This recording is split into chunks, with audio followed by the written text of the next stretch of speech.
की चैप्टर यानी मनोविज्ञान का दूसरा चल रहा है।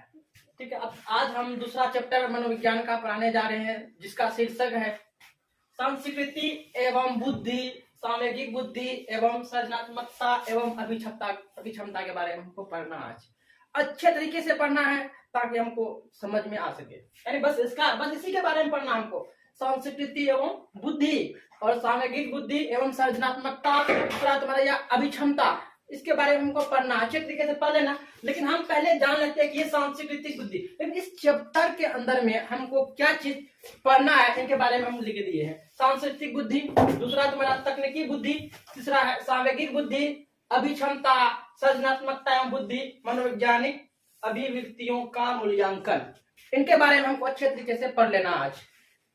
तो पहले चलते हैं हम सांस्कृतिक। आखिर संस्कृति है क्या चीज? संस्कृति कैसा, यानी रीति रिवाज, समाज के अंदर में रीति रिवाज है ना। जैसे कि मान लेते हैं समाज के अंदर में कोई चीज के बारे में, समस्या का कोई अगर समाधान होता है वो समाज ही करता है। मतलब जैसे शादी ब्याह एक रीति रिवाज के जरिए से होता है, किसी का क्या लड़का रहे क्या लड़कियां रहे, उनको जो है अगर शादी ब्याह होती है रीति रिवाज के अनुसार, यानी संस्कृति के ही जरिए से शादी ब्याह किया जाता है, रीति रिवाज के साथ अच्छे ढंग से किए जाते हैं, वही है तुम्हारा रीति रिवाज। तो पहले हम जान लेते हैं रीति रिवाज है, लेकिन उसके साथ साथ एक बुद्धि जोड़ दी है। सांस्कृतिक कहते हैं यानी कल्चर हमारा, है ना। देखिए यानी समाज का कल्चर क्या है, इस समाज की कल्चर कैसी है, इसके बारे में हमको अच्छे तरीके से समझ लेना है। जैसे संस्कृति जो है एक क्या है तुम्हारा रीति रिवाज है, यानी उसको कह सकते हैं अपना भाषा में रीति रिवाज, है ना। अब रीति रिवाज के अंदर में क्या क्या चीज आ जाते हैं, शादी ब्याह आ जाते हैं, चाहे कोई चीज का प्रोग्राम आ जाते हैं, चाहे कोई चीज का, बहुत सारे चीज ऐसे हैं जो कि रीति रिवाज के जरिए से क्या जाते हैं, संस्कृति के जरिए से क्या जाता है। अब तो दूसरा तुम्हारा बुद्धि। अब बुद्धि देखो, बुद्धि ने या बुद्धि को जो परिभाषित प्रस्तुत किया है, पहला गाल्टन जी ने 1885 ईस्वी में बुद्धि का प्रस्तुत किया था। कौन? गाल्टन जी ने 1885 ईस्वी में पहला प्रस्तुत किया था। लेकिन बुद्धि देखो, बुद्धि एक क्या कहते हैं, सीखने तथा समझने की योग्यता है। दूसरी बुद्धि एक योग्यता भी है, बुद्धि एक योग्यता है, साथ में अगर ये भी कह सकते हैं बुद्धि सीखने तथा पहचानने की एक शक्ति है, उसको हम बुद्धि कहते हैं। गाल्टन जी ने 1885 ईस्वी में बुद्धि का प्रस्तुत किया। पूछ देगा गाल्टन जी ने कब, कितना ईस्वी में प्रस्तुत किया बुद्धि का, तो 1885 ईस्वी में गाल्टन जी ने प्रस्तुत किया बुद्धि का। अब देख लो, बुद्धि कोई कहता है कि बुद्धि 3 प्रकार से है, कोई कहता है कि बुद्धि 5 प्रकार से है, समझे। लेकिन सबका एक है, सबका सही है ये नहीं है। लेकिन कोई साइंटिस्ट ने, कोई वैज्ञानिक ने 3 प्रकार के हैं बुद्धि का, कोई कहता है कि 5 प्रकार के, क्योंकि बुद्धि में भेदभाव है ना, सबका कहना अलग अलग। ये तुम्हारी बुद्धि था। दूसरा तुम्हारा है सृजनात्मकता, है। सृजनात्मकता आखिर है क्या, ये यार सामूहिक बुद्धि, यानी बुद्धि के बाद आ गया तुम्हारा सामूहिक बुद्धि। आखिर सामूहिक बुद्धि क्या? दूसरों की भावना को पहचानना, वो सामूहिक बुद्धि है। या अपना भाव को पहचानना, दूसरों की भाव को पहचानना सामूहिक बुद्धि है।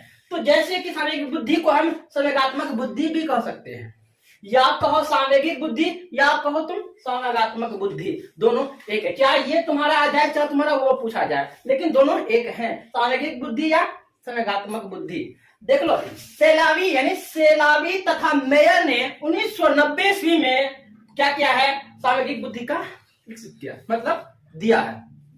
यानी सेलावी तथा मेयर ने 1990 की दशक में क्या किया, 1990 ईस्वी में यानी सामूहिक बुद्धि का उपलब्ध किया। अब बाद में, अब देख लो, जब 1990 में सामूहिक बुद्धि के बारे में जो कहा, लेकिन उतना चर्चा नहीं हुआ, चर्चा उतना नहीं था। जब उसको फेमस करने के लिए फिर जानते हैं गोलमेन ने इसे 1995 में विकसित किया, किसको, सामूहिक बुद्धि को। तो अच्छे से समझ लो, कब 1990 में जो बुद्धि का मेयर ने जो किया था, उतना तरक्की में नहीं आया था, यानी उतना विकसित नहीं हुआ था। फिर गोलमेन ने इसे 1995 ईस्वी में इस सामूहिक बुद्धि या संवेगात्मक बुद्धि को क्या विकसित किया और फेमस किया। जैसे कि सामूहिक बुद्धि यानी दूसरे की भावना को समझना या अपनी भावना को समझना, पहचानना कि मेरी भावना कैसी है, उसकी भावना कैसी है। भावना से ही पता चल जाता है इंसानों की, मन से ही, भाषा से, लैंग्वेज से ही पता चल जाता है इंसानों की ये इंसान कैसी होगी। तो बाद में जब इतना तरीका करने के बाद मस्तिष्क के अंदर में तुम्हारा ये भी पूछ सकता है कि सलाइवा मेल ने बुद्धि को कब किया? 1990 ईस्वी में किया। अब यानी सामग्रिक बुद्धि को विकसित कब हुआ? 1995 में। यानी 1995 में गोलमेल ने ही विकसित किया गया। किसका? सामग्रिक बुद्धि और संवेदनात्मक बुद्धि। लेकिन एक चीज और जानेंगे, सामग्रिक बुद्धि जो है जानते हो ये संवेग से बना है। किससे? ये जो सामग्रिक बुद्धि है तुम्हारा जानते हैं संवेग से बना है। संवेग से बना है। संवेग का मतलब क्या होता है? डर, भय, घृणा, प्रेम। ये कैसे किससे बना है? सामग्रिक बुद्धि संवेग से बना है। संवेग जो है तुम्हारा क्या होता है? डर होता है, घृणा होता है, उसके बाद क्या कहते हैं? प्रेम होता है, भय भी होता है। तो ये इससे बना है। संवेग से ही क्या बना है? सामग्रिक बुद्धि। सामग्रिक बना है संवेग से ही। संवेग क्या पूछा गया? संवेग मतलब संवेग यानी क्या कहता है? सामग्रिक बुद्धि किससे बना है? संवेग से बना है। सामग्रिक बुद्धि किससे बना है? वो संवेग से ही सामग्रिक बुद्धि बना है। अब चलो ये तुमको समझ में आ गई है। अब तो तुम्हारा क्या जानते हो? अभिक्षमता। अभिक्षमता, अभिक्षमता तुमको अच्छे तरीके से हम समझा दिए थे कि अभिक्षमता ऐसी क्षमता है जो कार्य करने की क्षमता को हम अभिक्षमता कहते हैं, या कोई काम करना ही अभिक्षमता कहलाता है। जब तक मानव या कोई व्यक्ति को कार्य करने की शक्ति होती है, क्योंकि मानव एक्टिव मानव है ना? एक्टिव मानव, कोई भी मानव घर बैठे नहीं रह सकते, उसको अच्छा ही नहीं लगेगा। अच्छा जब नहीं लगेगा तो कुछ ना कुछ काम करते रहेगा, तो अभिक्षमता है। काम करने की ही क्रिया को हम अभिक्षमता कहते हैं। जैसे तुम लोग एक पढ़ रहे हो, पढ़ाई कर रहे हो। पढ़ाई का मतलब क्या है? तुम एक काम कर रहे हो, एक विषय कर रहे हो, है ना? एक विषय को पढ़ रहे हो, एक सब्जेक्ट को क्या कर रहे हैं? पढ़ रहे हो। जब पढ़ रहे हैं तो अभिक्षमता कर रहे हो। यानी कह लगते हो जब तुम कोई भी स्टूडेंट को ले लो, कोई भी विद्यार्थी को अगर हम जानते हैं, ताकि अगर हम समझ जाए, कोई भी विद्यार्थी अगर एग्जाम के टाइम में कोई घर बैठे नहीं रहते हैं, कुछ ना कुछ वो पढ़ते रहते हैं, यानी उनके साथ कैपेसिटी है। क्या उसके पास एक कैपेसिटी है, खुद का कैपेसिटी है कार्य करने का। इन व्यक्ति के पास अपना खुद कैपेसिटी होती है पढ़ने का। कोई भी इंसान को लो, अभी तुम ही लोग जैसे हो, तुम्हारे पास इतनी क्षमता है पढ़ने का, ताकि हम इतनी शक्ति है याद करने का। यूं कह सकते हो अभी हम काम करने की क्रिया को हम अभिक्षमता कहते हैं। किसी किसी मनुष्य के पास अगर देखोगे या किसी किसी व्यक्ति के पास देखोगे, एक दिन में 10 क्वेश्चन याद कर लेता है ना? शक्ति है। कोई कोई इंसान को देखोगे 20 क्वेश्चन याद कर लेता है, कोई 30 कर लेता है, कोई 40 कर लेता है, क्योंकि काम करने की उसके पास एक शक्ति है, वही अभिक्षमता कहलाता है। चलो अब तो सृजनात्मकता। आखिर ये जो सृजनात्मकता है, लेकिन इसको गौर से समझना है। एग्जाम में अक्सर बोर्ड एग्जाम में तुमको पूछा जाएगा कि सृजनात्मकता एवं बुद्धि क्या है ना? या कहो सृजनात्मकता एक तकनीकी है। क्या है? तकनीक के जरिए से, टेक्नोलॉजी के जरिए से हमको क्या करना? तरक्की करना है। तकनीक के जैसे किसी वस्तु, विचार, कला, है ना, या साहित्य, या कहो किसी समस्या का समाधान निकालना ही अभी यानी सृजनात्मकता कहलाता है। किसी समस्या को समाधान के लिए समाधान निकालना ही अभी ये सृजनात्मकता कहलाता है, यानी तकनीकी, है ना? अब देख लो तकनीकी में ये होता है, कभी कभी तुम लोग देखा होगे घर के अंदर में क्या कहता है, कोई जैसे परिवार के अंदर में या समाज के अंदर में बहुत सारी समस्या आ जाते हैं, है ना? उस समस्या को समाधान निकालने के लिए तुम्हें फोकस करना पड़ेगा। कौन सी? किस पर? सृजनात्मकता पर। क्योंकि तुम लोग पढ़ी लिखी हो, एक अनपढ़ नहीं हो। जब पढ़ी लिखी हो तो तुमको अपना सोच खुद है। मनुष्य के पास सोच अपना खुद है, क्योंकि उनके पास बुद्धि है। जिस तरह से बुद्धि तुमको समझाया, एक बुद्धि होता है जन्मजात, होता है परिचित बुद्धि, है ना? जन्मजात जैसे वो क्या होता है, अगर बाप उसके यानी पेरेंट्स को अगर बुद्धि है तो उनकी औलाद को भी बुद्धि होगा, है ना? तो बुद्धि जन्मजात से भी होता है, उसके बाद यानी अपरिचित भी होता है। यानी यह सृजनात्मकता किसी तक यानी किसी वस्तु, विचार, कला, साहित्य को ही सृजनात्मकता कहलाता। जैसे कोई है विचार, कोई चीज से विचार किया, तकनीक से मतलब बुद्धि लगाया। कोई भी चीज में अगर देखोगे कोई काम करता है तो उसमें तुम अपना बुद्धि को क्या करोगे? इस्तेमाल करोगे कि ये बुद्धि अगर ऐसे करने से ये काम ऐसे हो जाता है, ऐसे टेक्नोलॉजी लगाने से ऐसे हो जाएगा, ऐसे लिखेंगे तुम्हारा ऐसे हो जाएगा, तो बहुत खुशी की बात है। तो वही तुम्हारा सृजनात्मकता कहलाता है। आगे चलते हैं कि मनोवैज्ञानिक अभिवृत्तियों का मूल्यांकन, यानी मनोवैज्ञानिक अभिवृत्तियों का मूल्यांकन क्या या गुण है, इनका जो होता है क्या होता है? गुण। अब देखो ये जो गुण है तुम्हारा, अब देखो मनुष्य के पास, हर इंसान के पास अगर देखोगे कुछ ना कुछ गुण रहता है, गुण उनके पास रहता है।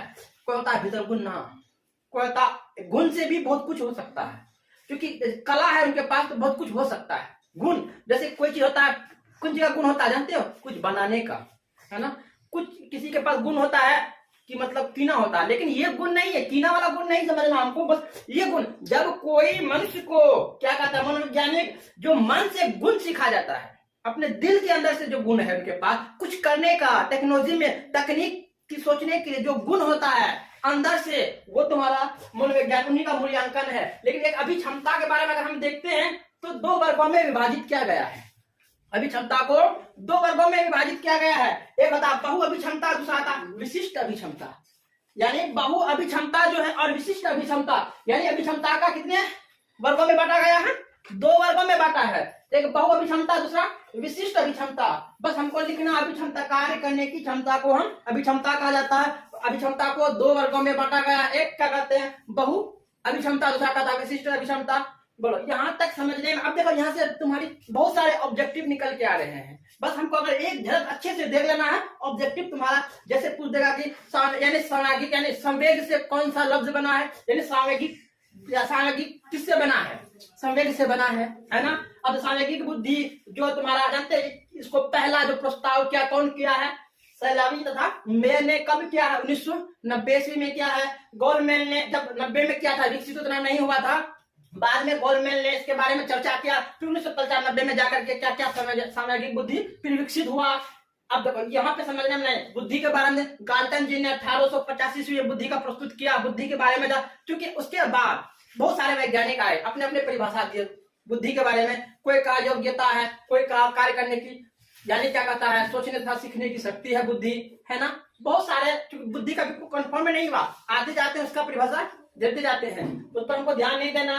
बस तुम्हारा ये था, यानी तुम्हारा संस्कृति जो तुम्हारा कल्चर के बारे में अपनाता है, उस समाज की कल्चर कैसा है ना। समाज में रहने वाले लोग की कल्चर कैसा है, गांव में रहने वाले लोग की कल्चर कैसा है, बस संस्कृति सिखलाता है। फिर समाज में रहने वाले रीति रिवाज कैसे करते हैं, शादी ब्याह रीति रिवाज के जरिए से किया जाता है, ये तुम्हारी सांस्कृतिक बुद्धि है। वो समझने में कोई